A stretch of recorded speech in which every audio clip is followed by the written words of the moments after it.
Good evening. Welcome to the Carbondale City Council Candidate Forum, sponsored by the League of Women Voters of Jackson County. I'm Dorsey Prosser and will be the moderator this evening. A big thanks goes to Jennifer Robertson and the Carbondale Library. They have made events like this and other civic events possible during these complex and difficult times in the last year. In the April 6th election, Carbondale voters will have the opportunity to elect 3 city council members. There are 9 candidates running for these 3 seats, and 8 of them have accepted the League's invitation to participate tonight. The League appreciates all the candidates' willingness to come tonight and to serve all the residents, all the citizens of Carbondale. And I'd like to introduce all the candidates to you right now. The candidates are Ginger Rice Sanders, Nick Smaligo, Melvin Pepper Holder, Jeff Doherty, Tyronne Montgomery, Carolin Harvey, Nathan Colombo, and Jessica Bradshaw. Here's how tonight's event will proceed. The candidates have been divided into 2 groups. First, group 1 will answer 4 questions in rotating order. Next, group 2 of 4 candidates will answer 4 questions in rotating order. So each question gets 1.5 minutes response time. And candidates, please keep your eye on the timing, on the red stop, the yellow caution, and please observe the time limits. And if you are speaking in the middle of, you don't have to stop in the middle of your sentence, but please finish up your thought and move on. All right, I need to tell the audience that about a week ago, all the candidates were sent all the questions that will be asked this evening. All the questions were provided in advance. And finally, after each group has answered all their 4 questions, we're going to give each candidate a chance to talk about anything they want to, any Carbondale issue.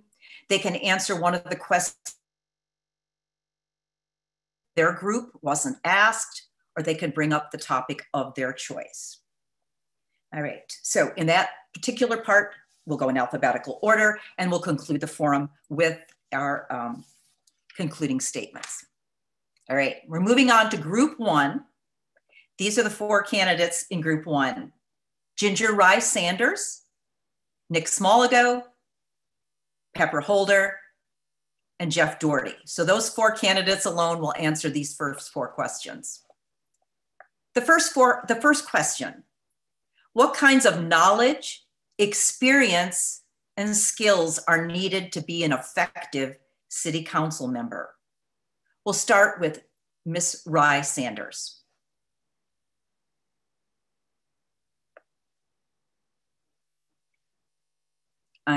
Ms. Sanders, you'll need to unmute. Okay. There you go.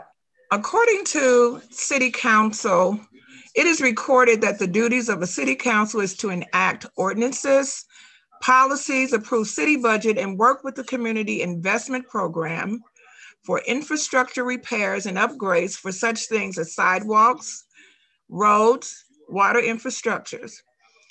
As a frontline activist, Women for Change, I have witnessed issues and concerns in our community and have experienced the research of municipal codes. As a city council member, I will actively engage in the community. And I would also like to say, for 27 years, I worked as an advocate for the Office of State Guardian. And as an Office of State Guardian, my duties was to research, gather information, weigh the information, and make decisions on whether it's the risk outweigh the benefits. And if the risk outweighs the benefits, I did not. But if the benefits outweigh the risk, I said yes. So I believe those are the skills and tools needed to be a council member. Thank you. Next, Mr. Smaligo. Georgie, you changed it. Thank you. Knowledge, experience, and skills that a council member needs have to overcome the specific obstacles that we face. The first obstacle that I see is amnesia. Too many people have lost the thread of how we got here and why things happen the way they do. And if we're going to make informed decisions about building the town that we need to recover the knowledge of how we landed in this situation. I will bring a critical understanding of our history to every decision I make so that we don't unconsciously repeat the mistakes of the past. The second major obstacle is narrowness of experience of our town. Carbondale, for all its virtues, has a lot of cliques and social ruts, and this too often shapes our perception of the town and the people in it. We need council members who have lived all over Carbondale, have seen the city government from all sides. I used to be a part of the university and I've been not a part of it. I've lived on the Northwest side, the Southwest side, and for the last 5 years on the Northeast side, which is my favorite place to live and where I'm staying.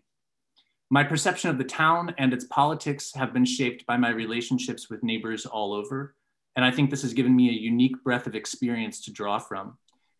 Finally, with respect to skills, we need people who can creatively synthesize different perspectives and fashion concrete, achievable, ambitious, and inspiring visions for a 21st century town. And that's the work I try to do with my many collaborators and will continue to do on the City Council. Thanks. Thank you. Mr. Holder.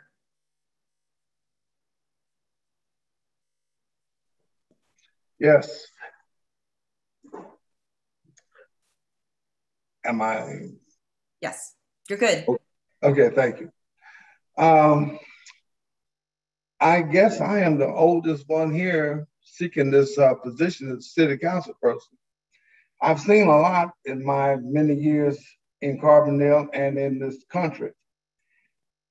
One of the things that I found that I often used to say, with my travels of the United States, been in the 48 many different times, meeting many people, handling different situations, and evaluating who these people are and how they come to be who they are.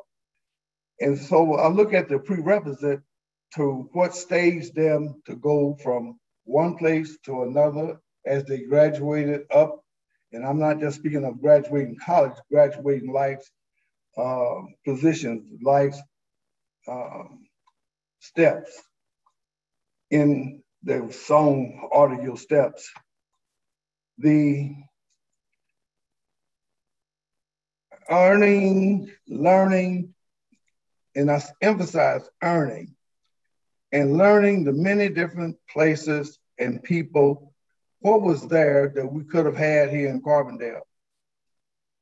Well, to be a person, to be on the council, to be in that leadership has to have foresight and has to not just speak into revisionist history, but there again, this history is so important for us to go forward, to understand where we've been, to see where we need to go. Okay, thank you, Mr. Holder. Thank you. All right, the last person on this question, Mr. Doherty. Thank you. The first and foremost thing to be an effective council member is one who makes decisions based on the best interests of the community as a whole.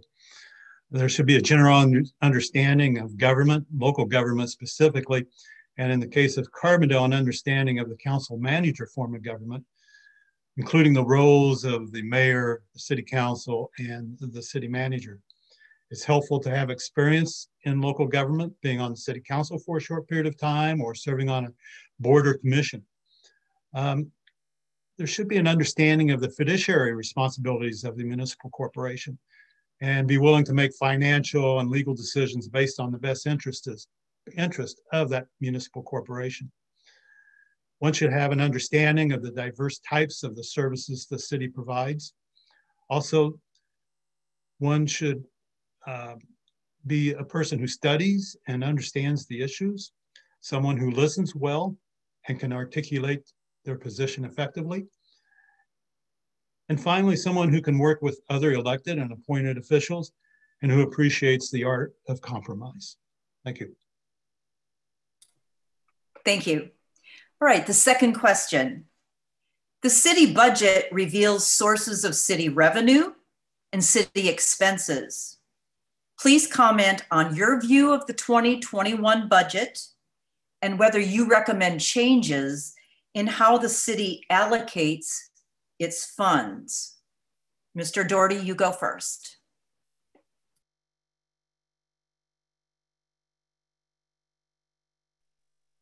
Thank you.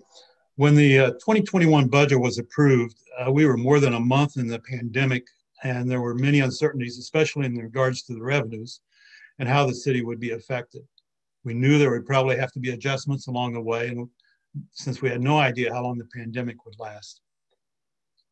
We made some early adjustments, including moving community investment funds to the general fund, delaying community investment projects, and minimizing operational personnel costs. There was a lot the City Council wanted to accomplish in this fiscal year, but the pandemic changed much of that. One area I continue to lobby for is an increase in funding for economic development activities. We need to diversify our economy, create jobs by existing businesses and attracting new businesses, and also to increase our property tax base. Throughout the 1990s and 2000s, the city invested in economic development efforts, and the result was that our property tax base grew by 2.5 times. This had the effect of reducing Carbondale's property tax rate from $11 per $100 equalized assessed value to just over $8 in 2008. But since then, there's been a reduction in the investment in economic development, which has resulted in a tax rate going back to around $11 per $100 EAV. In 1991, 30 years ago, the city's budget for economic development was $165,000. The city's economic development budget for 2021 is $125,000. Thank you, Mr. Doherty.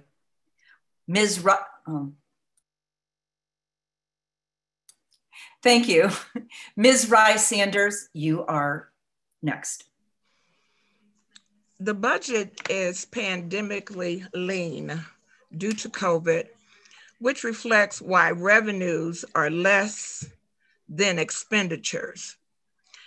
Our city, like many Southern Illinois cities, is in the red due to the pandemic. We must be more creative in strategies of building revenue while federal aid to Carbondale this year has exceeded projected revenue losses. That aid is only a one-time deal. Local governments are expected to face shortfalls for many years. As we have budgeted for Chautauqua McLafferty Roundabout, Evergreen Park accessibility improvements, the multimodal transportation hub, solar energy installation at the Civic Center, Public Safety Center, and Southeast water treatment plants.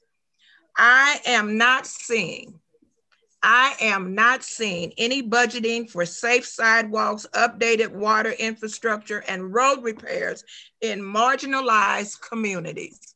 And that needs to be examined. Thank you. Mr. Smaligo, you're next. Thanks. As a city, we spend too much on police.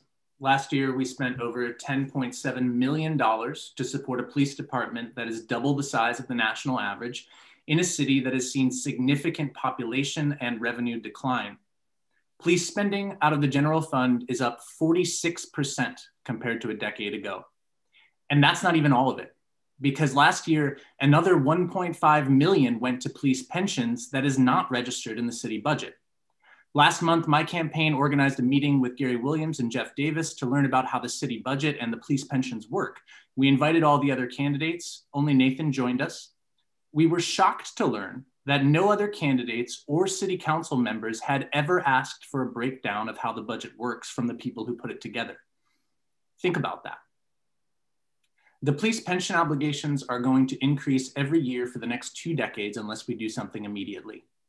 I've proposed reducing our police department to an average size, cutting it in half, and reinvesting that money in programs directly serving the community and building the ecological and compassionate city that we need.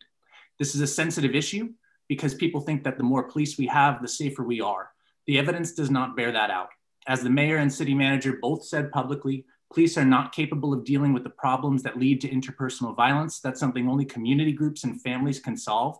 The problem is we're investing money in the police rather than in direct support for those community programs that could actually change the conditions that lead to violence. The first of those programs should be fully refunding the Irma C. Hayes Center. Thank you. Thank you. Thank you. And finally, Mr. Holder.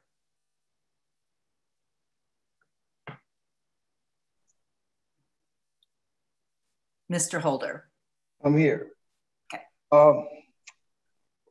We have a world of problems that goes back as far as how did we get here, as someone once said in one of the candidates in the last couple of minutes. Anyway, my point is, the 10th district strategy has been a failure ever since it was created and utilized here in Carbondale. There was an area of towns which they could have used with vision how to build up the community from the center of the community. And then also with that, there's things like, for those who may be familiar with Solar Market in St. Louis, it's an open air market. This was something that I grew up with, putting there during the times of Washington Street, even during the civil rights period. Washington Street, it was a lot of activity, a lot of businesses, a lot of consideration for things in this general area. In other words, to establish things like an open air using Washington Street, then coming west, you have Illinois Avenue, which there was a lot of activity that could have been directed better. And then there's the going down Walnut Street. That TIF poorly given waste of time and money of putting automobile and burger places around that was a total waste. The other side about what's happening here is to bring people back into Carbondale, and that is going to have to take a major effort of healing the community, being fair in work, and giving opportunity for people, all people, black, white, yellow, green, to be able to have a job. And this is what's been missing. And I don't see my timer. Thank you. Thank you. All right, we're moving to 2 more questions for this group. The next question: the city's in the process of erecting solar panels on city structures. What other environmentally friendly actions should the city consider?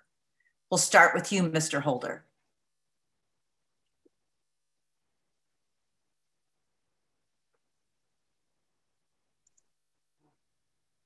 Will you say the question again, please?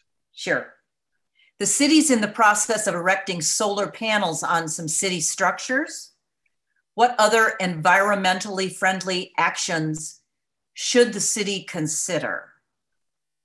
How can we get these solar energy programs to the average person in the city? That's where I'm a loss, and not just the around the police station, and not just at the coppers, because that's an unsettled event at coppers. It needs much work to be able to discuss placing solar at coppers. But how can we have solar at individual homes and other businesses? And what assistance can the solar and the city guide this revenue? Okay. Thank you. Next, Mr. Doherty.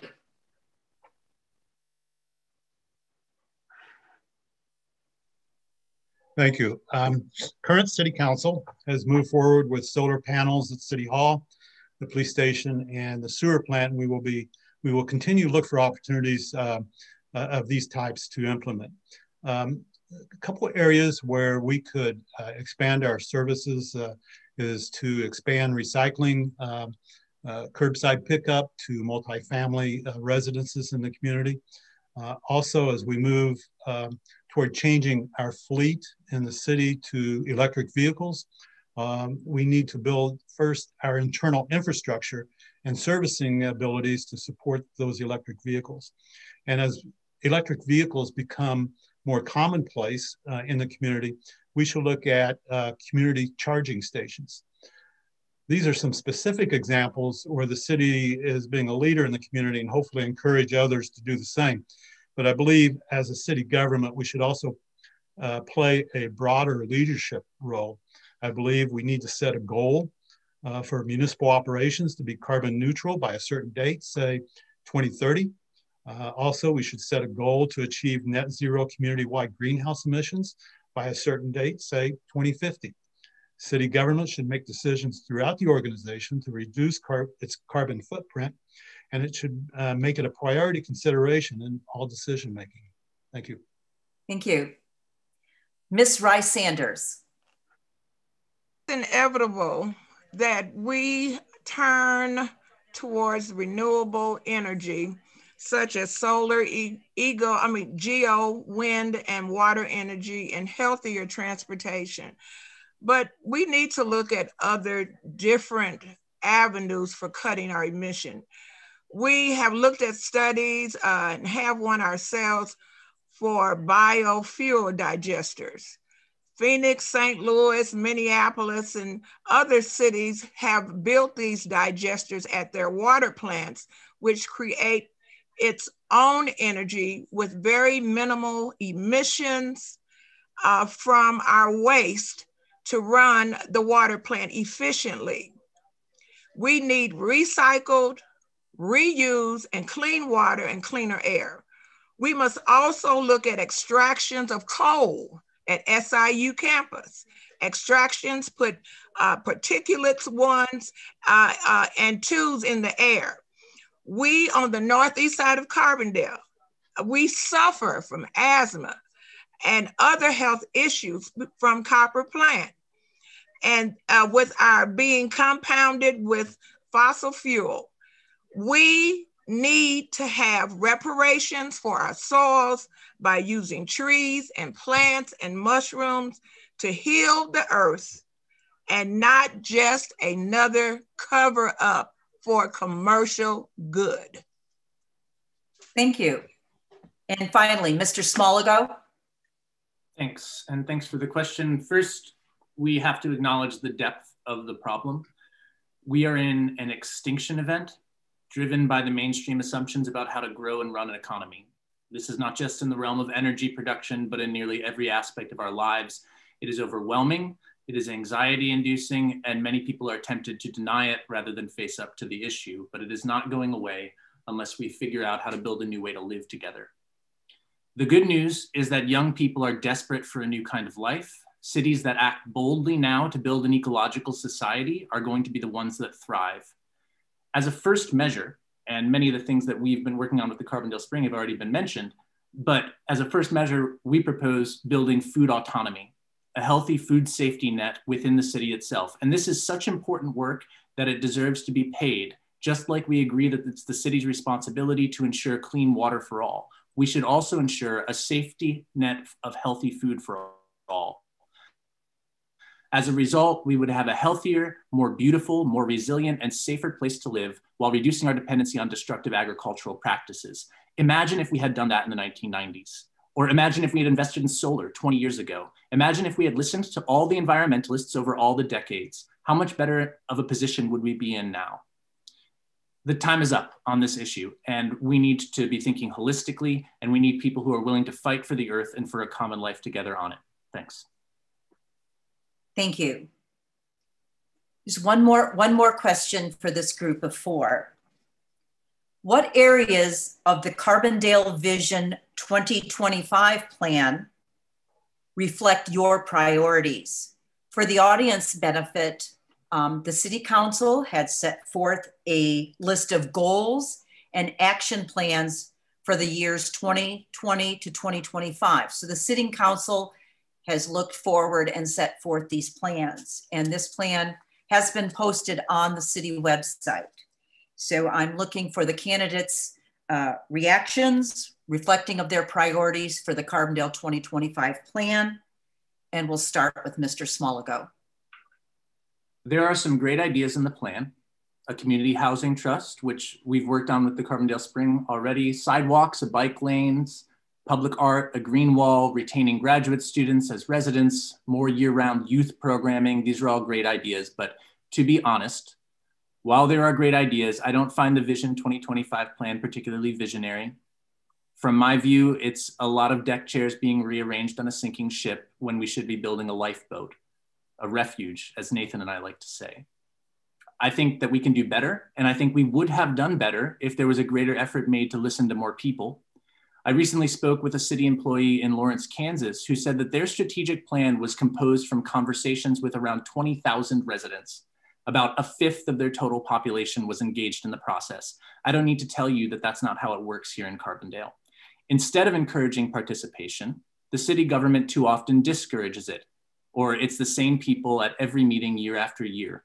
We need a vision, and that vision needs to be rooted in the perspectives that have been excluded, in the facts and acknowledged injustices of how we got to this point, and in the research of residents and scholars about the world that we need to be preparing for. I think if we pursued that vision, it would look much bolder and reflect the genius of this place, which is frankly too often stifled and discouraged. Thanks. Thank you. And second, Mr. Holder. Yes. Well, we have to go back and make a lot of things right in Carbondale.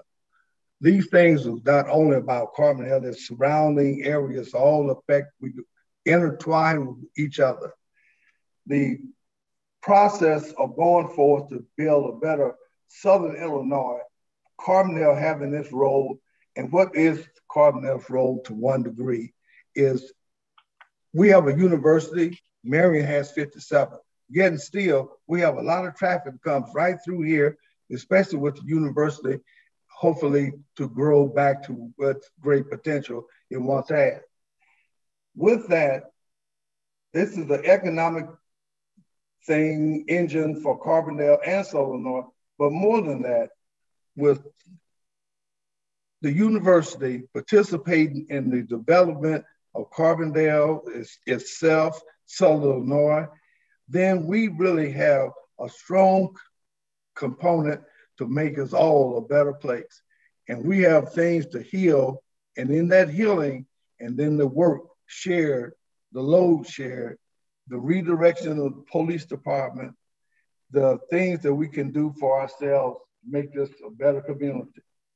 This is my goal, to bring that I've seen and know it can possibly be to Carbondale, and to try to make it better and stronger and lasting. Thank you. And Ms. Rice-Sanders. In the 2025 vision plan, I looked at it, and some of the things I did agree with. My priorities went to goal 2. And goal 2, the city needs to consider it's regarding businesses and developments with our business team in town. It looks like to me that the city needs to consider zoning flexibility and allow accessory commercial units to fill our empty businesses, to initiate some kind of initiative to attract businesses. When you go up and down Illinois Avenue, you find a lot of real estate signs where businesses have emptied out. We need to review the restrictions we place on these businesses, and especially new businesses, to create a culture and a climate that is more welcoming. The chart reveals that 25% of our businesses are minorities, women is 27%, veterans is 9 to 10%. Entrepreneurship is way down in Carbondale, and we should consider allowing food trucks in downtown Carbondale, which would add variety and diversity to our city and boost our economy. Thank you. And we'll wrap this question up with Mr. Doherty. Thank you. For me, all the goals in the Vision 2025 reflect my priorities. And what are those goals? One is to provide a high quality of life and foster a sense of community for all residents. We all want Carbondale to be the best place to live. 2, encourage progressive economic development, tourism, arts, and entertainment. We need to invest more in economic development, retain and create jobs, and increase our property tax base. 3, demonstrate fiscal responsibility and transparency while providing high quality city services. As a former city manager, this is important to me, managing your resources well and striving to provide the best services possible to our citizens. 4, provide a high quality city infrastructure. This is a basic yet essential service of local government. Just think Flint, Michigan, and now Jackson, Mississippi, when infrastructure can go bad. 5, build on, expand, and develop new relationships with SIU and other regional entities. Our town-gown relations with SIU are good, and we need to continue to look for ways to work together. I'm a believer in regional economic development. We cannot afford to do it by ourselves. There are some new regional economic development initiatives, such as SI Now, that we should be an active player.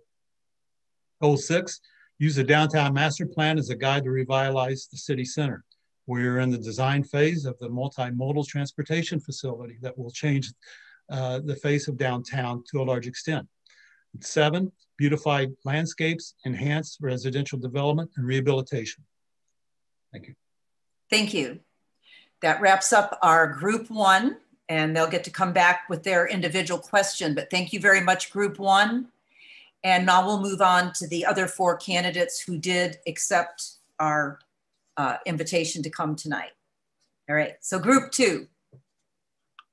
Group 2 will be Tyronne Montgomery, Carolin Harvey, Nathan Colombo, and Jessica Bradshaw. All right, group 2. This is your first question. This is the only question that we will duplicate between the 2 groups. And it is the question of what kinds of knowledge, experience, and skills are needed to be an effective member of the City Council. And we will begin this question with Mr. Montgomery. Okay, great. Well, what kind of knowledge and experience and skills are needed to be an effective city council member? Well, I think the kind of knowledge and skills you need is to be fair and to listen to community, to also at the same time vote for things that you vote for with your heart and your soul, but also be fair to the whole entire community. Never just look at one certain part of the community and take sides. Fairness is everything. I also think that at this particular time, we're going through the end of a pandemic, and we're starting to recover from this pandemic, and we're going to need strong leadership to get through these coming days. And so I think strong leadership is needed so we can all work together as a city council to make and influence different ideals to make everything go well. At this particular time, we need to work together and not have any biases towards anything and work towards strengthening Carbondale as a whole. Thank you. Thank you. Ms. Harvey? Thank you. To be an effective member of the City Council, you need to be a good listener, be able to engage and work well with others.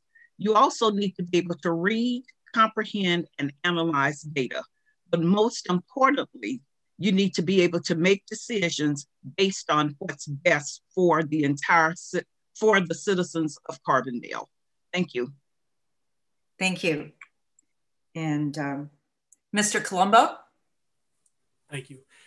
Knowledge and experience go out the window if you don't have one key skill to bring it all together. And that's organizational communication, right? In having quality organizational communication skills, you're able to tie together the interest of the public. You're able to balance the wants and activities of staff, and you're able to actually navigate the agreements and disagreements with your colleagues while you work to make policy that is in the best interest of the people. So my underpinning to any activity that I would seek to participate in as a council person is organizational communication and the ability to connect everybody in a way that sees the most favorable outcomes for everyone in our community. Thank you. And Ms. Bradshaw? Yeah, I really think that the importance is collaboration. When you're on city council, it's not like being in other political offices or being a dictator. You know, you are working with at least, I mean, for example, running right now, I know that I'm going to be working with at least 2 of you who are running currently. Big politics, quote unquote, big politics doesn't matter so much as learning and listening and working with the people who are on the council with you, understanding and comprehending the issues that staff presents to you, you know, understanding the budget and being willing to just listen, learn, and work together to move the city forward. Thank you. Right, the second question. If Carbondale loses significant amounts of sales tax revenue due to retail store closings, diminished property values, and loss of home rule status, what ideas do you have for replacing revenue? Ms. Bradshaw, you get to go again. Well, that is the question, isn't it? Especially with the census results outstanding. I thought about it as kind of like Schrodinger's cat, you know, until we know the census has been conducted, we just don't know the results yet. So until we know the results, we don't know if we're going to have home rule status or not. I think that there's a lot of great ideas that are going around. You know, we're not the only ones in this position. So, and as someone who's interested in public administration generally and cities and everything, I am on a lot of email lists. And so I see constant email lists or emails about all these ideas, all these potential funding sources. You know, it's not just individuals who are getting checks from the government soon, it's also municipalities. So that's going to help. I think it's also great that, you know, as retailers, let me go back. It's not great that some retailers are closing, but as some close, you know, there's always others to take their place. For example, we see in Murfreesboro, there's a new plant store opening because people are just changing what they're interested in, especially right now. So, yeah. Thank you. All right, Mr. Montgomery. Yes, at this time, I feel that if we increase any taxes that cannot help Carbondale, we need to support our local businesses, and we need to focus on what our relief efforts are going to be after this pandemic. Here in this town, I went to this school, and I remember when this town flourished in the 90s when I graduated, and I want to go back to a time where we can keep things here and keep local businesses thriving. As you look at downtown or a lot of businesses around town, you can't, it's not just not the same. And I have a passion and a vision to do whatever it takes for us to get Carbondale back to the level of security by supporting our local businesses, one, and also working with the city council to just get us over this pandemic and get us going into the future. Okay. Thank you. And Ms. Harvey? Thank you. I think that what Jessica said about the census, I think that will play a big part in this, but also aggressively seeking new businesses to replace those that have left Carbondale, also applying for grants and matching funds through the government. You know, this is one of the major questions that we're facing, and coming up with a quote unquote simple solution to the problem, that's not something that I have an answer to. I welcome ideas from citizens of things that we can do. Suggestions are very much welcome. Thank you. You're muted. Thank you. Mr. Colombo. Thank you. So to build on what Ms. Harvey said, really this is a trick question, right? Because property taxes aren't going to scratch our itch in normal times, let alone take on a deficit. We're not just going to reverse a trend in online shopping.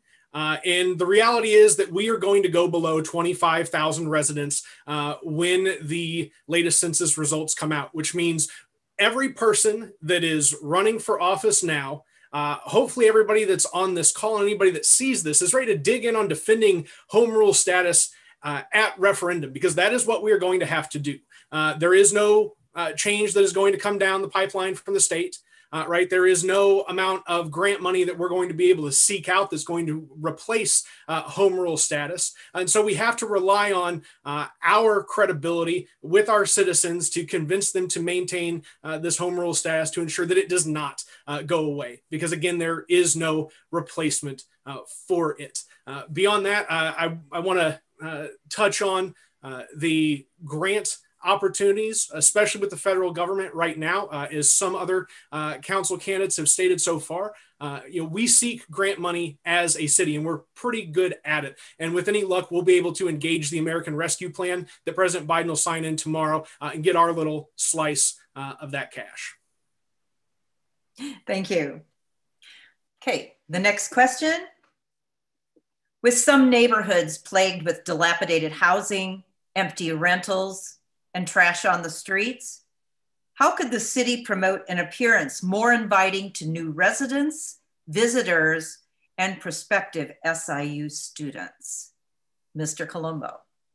Oh, exciting to get to go first on this one, right? So this is another one of those where it's a little bit of a trick question, right? Because there's a greater underlying issue in the ability for people to take stake, be a stakeholder in their communities through property ownership. Right. I personally am a subscriber to, the book of Strong Towns. If you're not a follower of Strong Towns and you're interested in municipal government, I encourage you to look them up and to follow them on social media or to follow them on their website.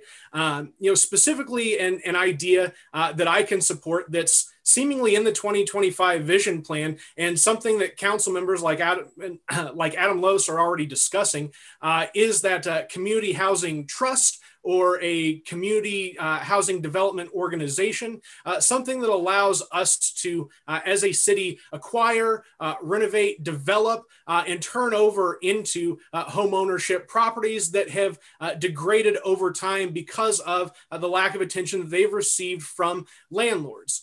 Now, this doesn't just need to be some landlord bailout that allows folks to cash in after decades of failing to give the proper attention to both their tenants and the quality of life through the caretaking of property in Carbondale. But there has to be some sort of mechanism to pursue, again, as a city, as a community, setting up and allowing for home ownership that we have just as much of a stake in as our residents. Thank you. Ms. Bradshaw?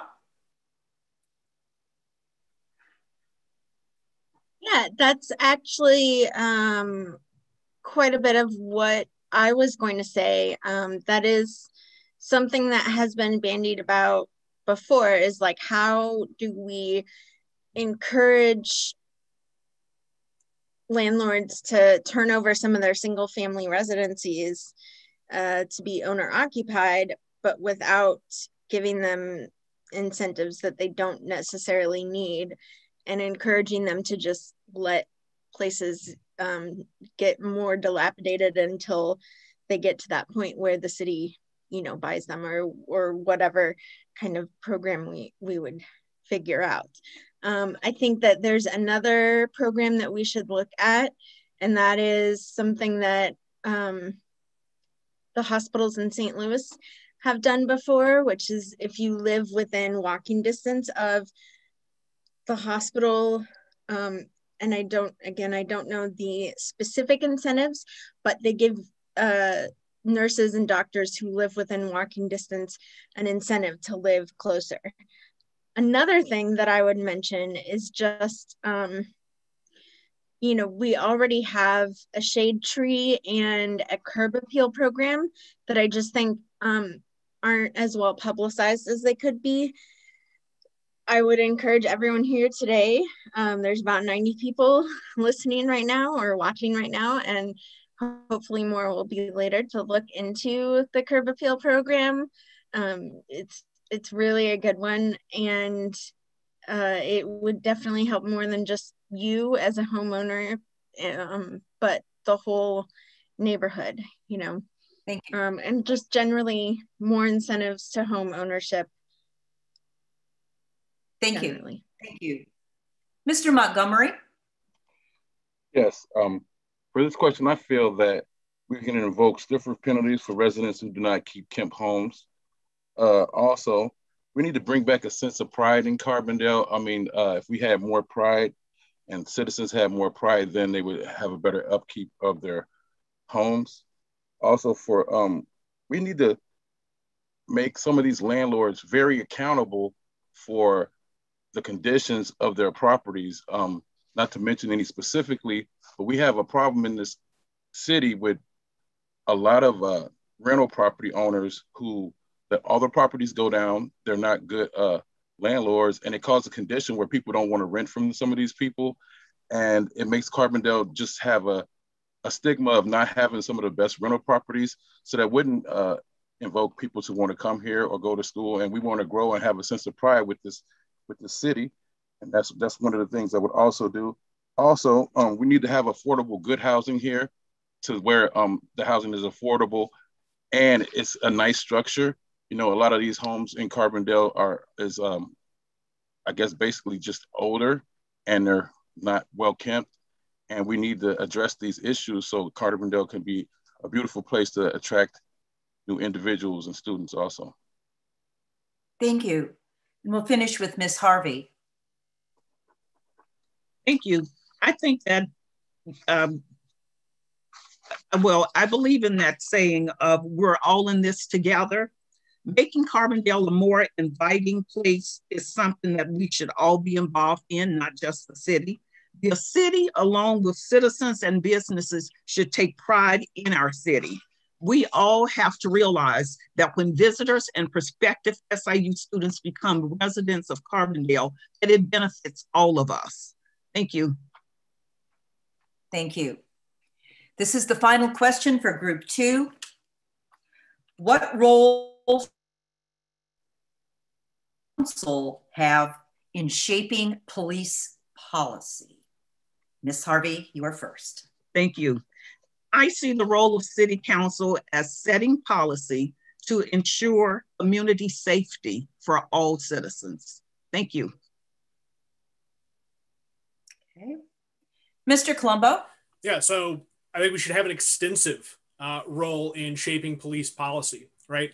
We have to meet state mandates like what are in the new justice reform bill, but the reality is that addresses the structure of our police organization, but it doesn't necessarily direct the priorities of our police, right? So, and that's what we need to do as a council. We need to be determining and setting priorities for our police that are explicitly guided by civilian oversight, right? The same civilian oversight that the council is built and capable of having and should have and should exercise. Thank you. Thank you. And Ms. Bradshaw? Yeah, I think that, you know, as a student of public administration, this is kind of an interesting question because, you know, where does the line fall between policy and administration? For policing, you know, there are things like scheduling, for example, weekly schedules of patrol officers. That is clearly not policy. That is administration, and that will be left up to the administration. But when it comes to, for example, the decision about the Irma C. Hayes Center and whether to establish whatever you want to call it, an office or substation, whatever, then that has, you know, drifted into the policy area. And things like deciding upon who the next chief of police should be, that has become, that is also public. You know, there's a survey online where people can give feedback for the committee that has public participation. So I think that there's a lot. It's not all policy and it's not all administration. There's a lot in between. Thank you. And we'll finish this question with Mr. Montgomery. Okay, well, I think that our role as city council members with the policy, with the police department, would be to just keep the structure together. We deal with policy. A lot of the things, as Jessica was saying, are administrative things. And we need to just band together, like I've been saying before, to handle anything that we need to handle for the police department and just make it fair for all individuals involved. Thank you. Thank you. All right, so that concludes group 2's questions. And so now each candidate gets a chance to, they can either speak to any question that they were not asked, or they've been invited and known in advance that they can bring up a Carbondale issue that they want to bring to your attention. We're going in alphabetical order. Miss Bradshaw is first. Well, let's see. The question that I thought was, I guess that I felt left out on, was the one about other environmental friendly actions that the city should consider. Not only are we putting solar on top of several public buildings, but I think that we are also working on replacing several vehicles with electric vehicles, as Mr. Doherty said. In fact, if you've been downtown and you've seen the free parking for hybrid or electric vehicles, the idea was to eventually get those to be charging stations. There's also going to be an opportunity to green downtown with the new multimodal station. Hopefully, I mean, obviously that's mass transit oriented. Hopefully it'll be a green building too. I think we could also encourage people to be more, to plant more pollinator friendly gardens, you know, have our city be more bird friendly, bat friendly, and other things that'll help us avoid more insect-borne diseases as we prepare for greater climate change. Climate changes generally. I think that is a huge impact. I agree with what Mr. Doherty, what Ms. Sanders' ideas were, what Mr. Smaligo's ideas were. You know, I think we also need to continue to protect our water sources like Cedar Lake, and also remember we are a very bike-friendly city. We got Thank you. Medal. Thank you, Ms. Bradshaw. Thank you. All right, Mr. Colombo, what question do you wish to address, or what issue? Mr. Colombo. Vision 2025. Had that been a primary question for me, I would have rattled off a list of about 15 things that I actively am involved in that relate to Vision 2025 right now. But since that's not the case, I'm going to focus on one thing, and that is publicizing Carbondale and marketing our city, because without outreach, we are not able to attract prospective residents to here. And make no mistake, the underlying issues that we face as a community outside of the historical issues related to the shortcomings of our community. The reality is our modern problem is a lack of people, and we have so much to offer folks in this community. We just have to tell them about it, whether that is large corporate initiatives like the Southern Illinois Now initiative that Mr. Doherty referenced, or whether that is grassroots initiatives like what Nick has driven home as a leader in the Carbondale Spring. The reality is these things don't exist without the people that comprise them, and we have to market our city to the people that we want to be here to comprise these activities and these actions in the future. Thank you. Mr. Doherty. Thank you. The question I'd like to focus in on is Carbondale loses a significant amount of sales tax revenue, retail closings, the loss of home rule, and so on. Revenue replacement would be difficult in the worst case scenario. Severe expenditure reductions would be required, and we would see city services suffer.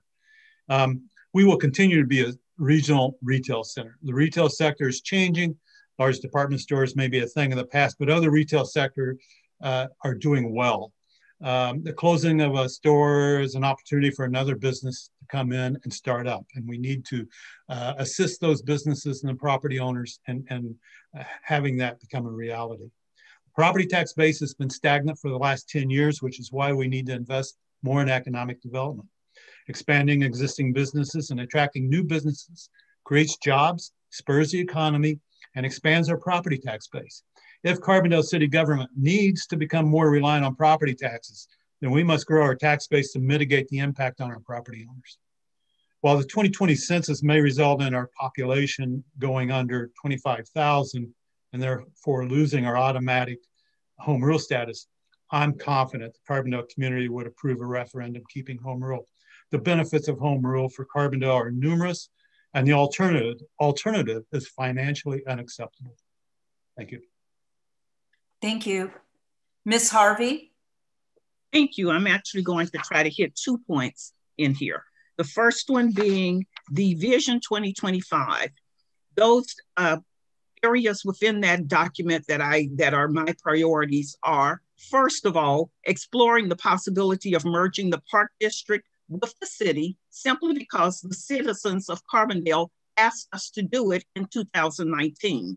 Within that document also, maintaining a reserve fund for emergencies, specifically also increasing home ownership and converting rentals and vacant properties into owner-occupied homes. Broadband for all citizens of Carbondale, as we have seen with this pandemic, is something that is very much needed by many families, and ensuring that our water and sewers are sufficient so that we can fund and upgrade improvements to those systems. Also, I want to touch on our budget. I am really pleased with our budget for this year. I want to compliment our finance department. I think they do an amazing job at projecting our budget and overseeing our finances. And I am personally committed to responsibly managing and maintaining a balanced budget and fiscal solvency for our city. Thank you. Thank you. Mr. Holder?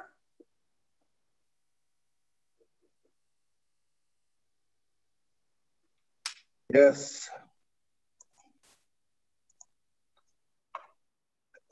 Am I live?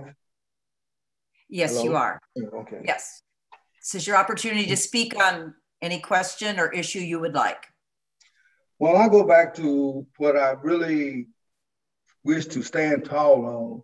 And if Carbondale is to stand tall, it's going to have to work with the least of these. How can we begin to heal the issues that are plaguing the city and those people who have been harmed in one way or another the most?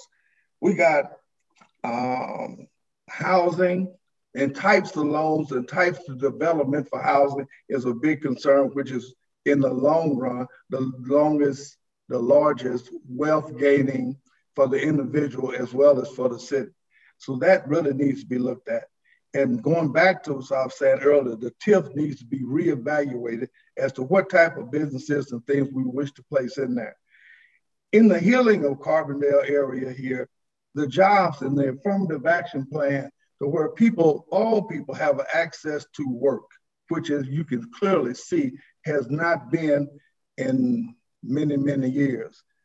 In construction, all you have to do is just look around, open your eyes and you can see who's not working. Then you ask yourself, why aren't they working? Safety, that will then bring the part of the healing and bring population back to Carbondale to where people wish to come and live in this environment and with safety, fishing, hunting, education, and pleasant weather. We have to invest in Carbondale to do what needs to be done for Carbondale. Thank you. Mr. Montgomery? Yes, I want to go on to 2 points. I like the idea of merging the Carbondale Park District with the City Council. I think that is a great idea. That's something that I would definitely go for and fight for. Also, I feel that we need to eliminate all the specific taxes here in Carbondale. These specific taxes that we have, this Carbondale specific, they stop businesses from thriving.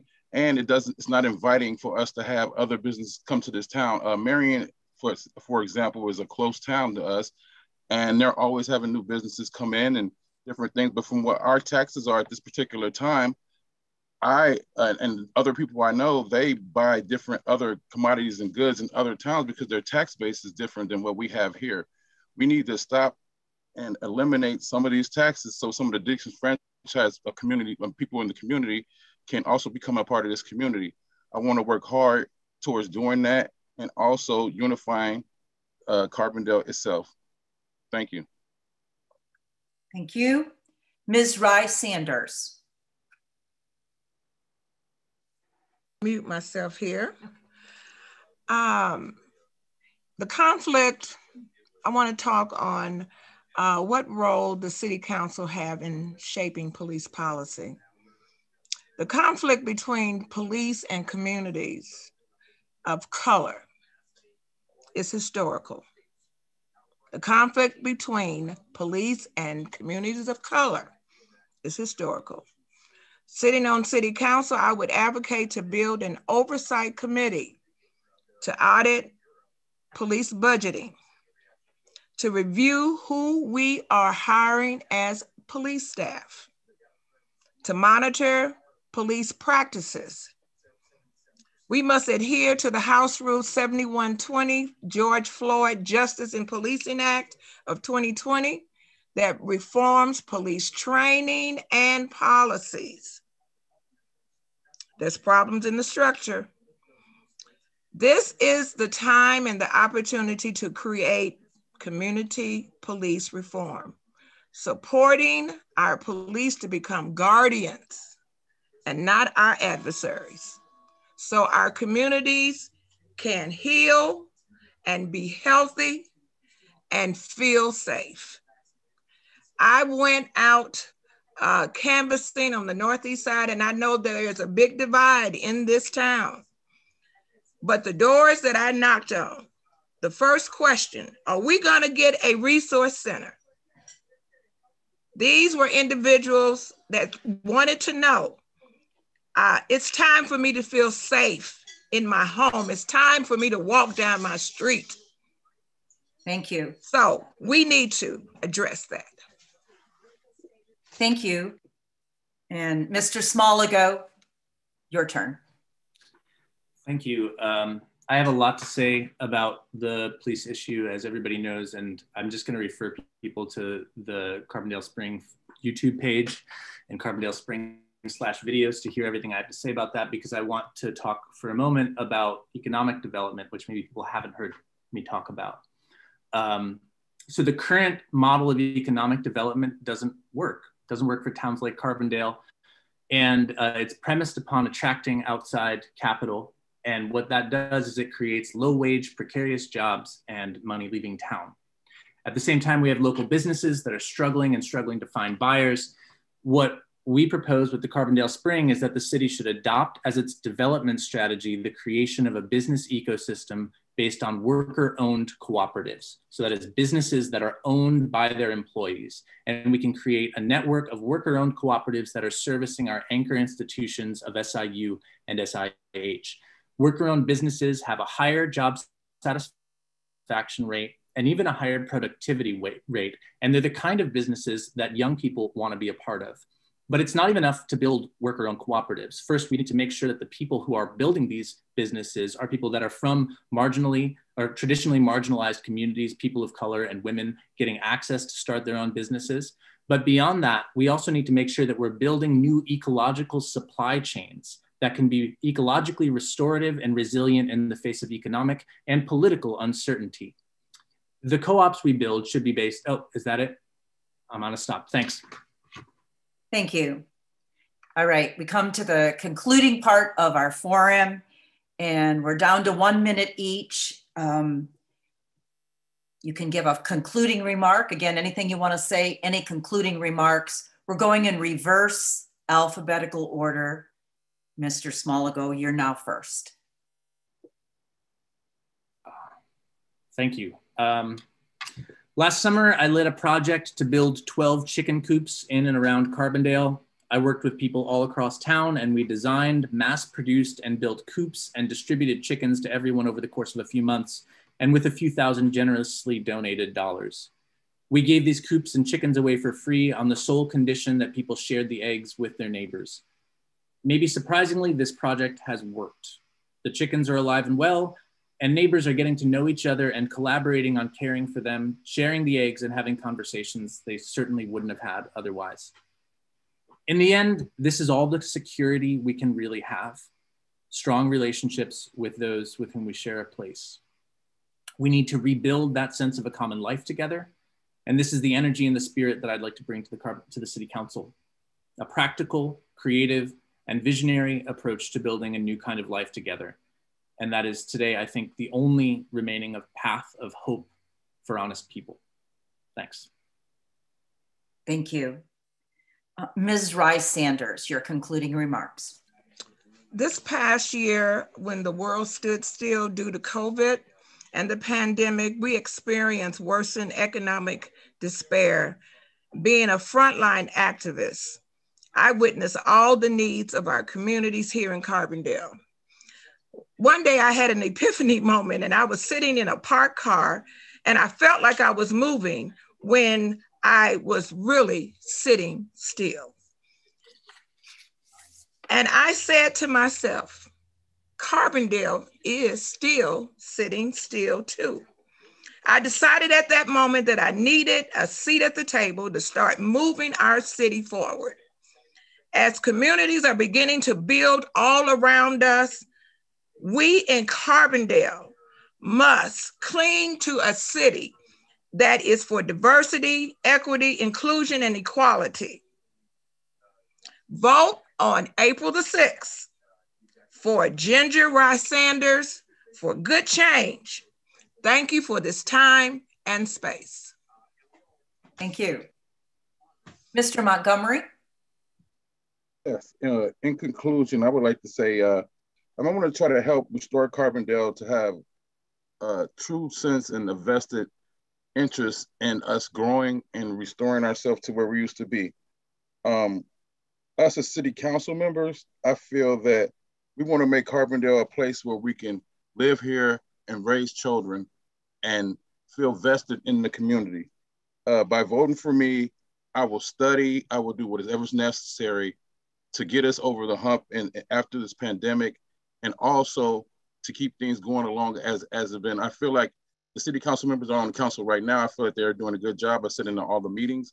And I feel like I can help and enhance what Carbondale has going on. Thank you. Thank you. Mr. Holder?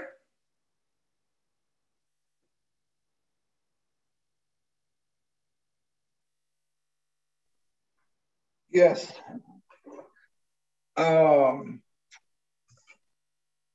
There was a time when there was really a lot of activity in Carbondale, seeking for the betterment of all the people. And there was encouragement from all corners of Carbondale to help wherever there was need for help. We don't have that now. And I wish we could get back to those people who could come, who maybe have gotten too old or have maybe some young people with some energy to come and see what the real problems are and how we can go forward. We have the work issue. When I was in business and I had my construction company, I would go and specify to the contractor, to the unions, that I wanted certain people to be able to work with me. So I split the difference between white, black, Indian, whomever was available. I didn't just go out there and they have a all white workforce, or very seldom any black people. That's where we need help at in this workplace. Thank you. Ms. Harvey? Thank you. Tonight, we've identified some issues that face Carbondale as a city, and specifically the Carbondale City Council.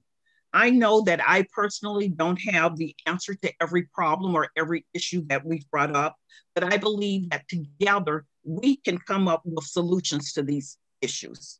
As a city council member, I will continue to voice your concerns and serve you. I ask for your support. My name is Carolin Harvey. I ask for you to vote for number 1 on the ballot, Carolin Harvey. Thank you. Thank you. Mr. Doherty. Thank you. I have 36 years of local government experience, 4 years on the city council, 16 years as the Carbondale city manager. The current pandemic has created tremendous hardships on our community, our citizens, and our businesses. For Carbondale city government, we are faced with lost tax revenues from the past year and from the near future as we recover and work back toward what normal will be. Tough decisions on city operations will have to be made.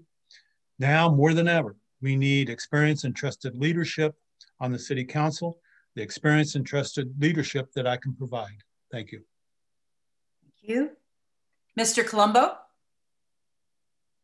As a generational resident of Carbondale, my existence is staked in our past, but as the youngest person in this contest, my existence is just as much staked in our future.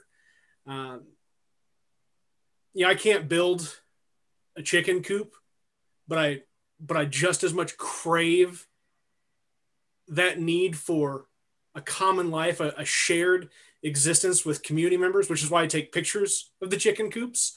I've talked about before seeking to bridge that gap between physical spaces and digital spaces. And that's a key skill that I can and will bring to my actions on city council. I'm number 2 on the ballot, just below Carolin Harvey, and I'd ask for your vote on April 6th.